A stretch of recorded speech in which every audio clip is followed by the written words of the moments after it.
Disney World's Gay Days has become one of Orlando's most iconic multi-day events. It has been around for more than 30 years, but changes were made this year because of the increasing number of laws in Florida that restrict the LGBTQ plus community.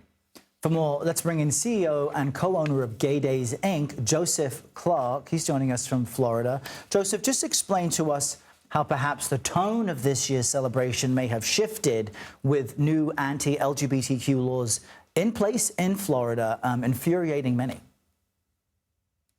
Yeah, I mean, the tone overall was a sense of fear going into the event. Really? I received several emails from guests who had booked with us that just didn't feel safe coming to Florida.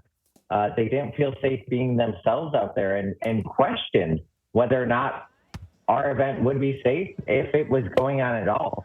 So that led to a different feeling. Now, once they were at the event, they definitely felt welcome.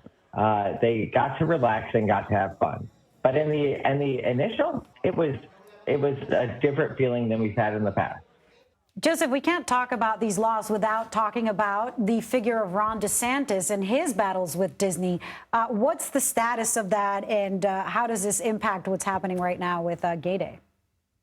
Yeah, of course, everybody's got the eyes on the battle with Disney to see what's going to happen for it. I am a firm believer that Disney has the ability and resources, and they're very smart to what they do.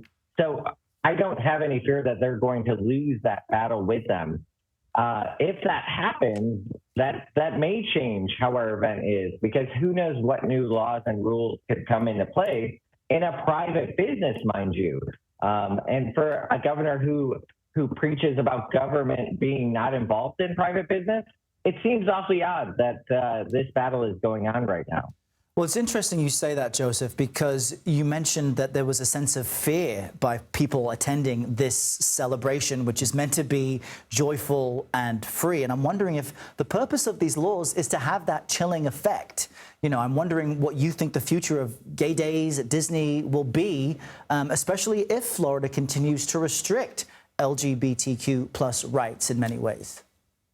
I do believe that that's the intent behind the laws. I mean, they're so vaguely written at times that it's almost left to interpretation for it, which is where people get even more scared. And the fines that are associated are not small fines for anything going against these laws.